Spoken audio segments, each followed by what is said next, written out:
Here is a segment from the book The Other Shore by Thich Nhat Hanh. Beautiful writing.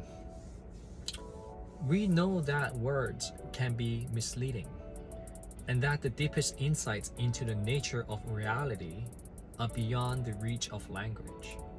And yet, out of compassion, teachers over many generations have done their best to make skillful use of words to guide us on the path leading to liberation. When a teacher uses words, he or she knows that they are only an approximation.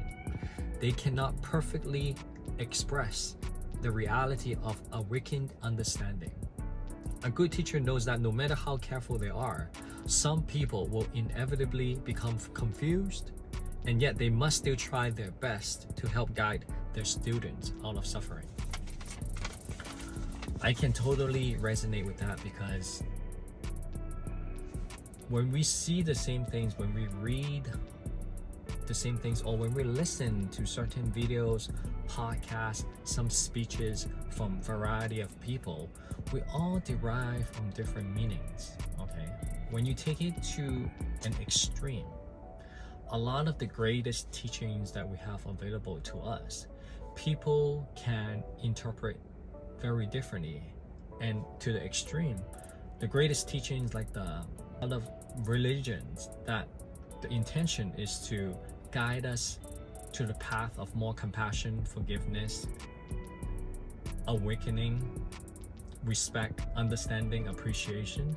But people would claim, a lot of these teachings guide them to do certain things that are terrifying.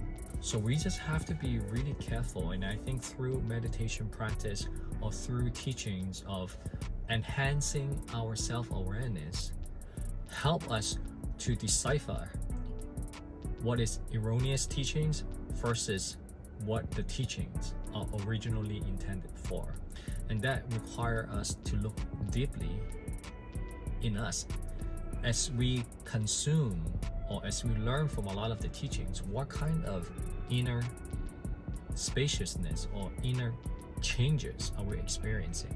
Okay, if when we are aware of that, we can make the best use of it when we are aware.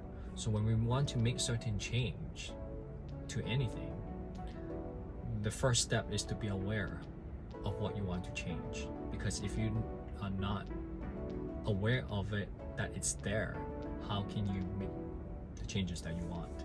So the first step with learning through a lot of the teachings is to enhance our awareness and to know, to really have a more conscious mind, to look things at a deeper level, and to try to gain the truth and the full understanding. Thank you. I believe there's a reason that you're watching our content right now. Thank you very much for supporting. I hope you find a value in our content, and that you can also be a part of a movement trying to spread kindness and mindfulness every day. If we can get your support by simply liking, subscribing, or following, greatly appreciate it. Thank you.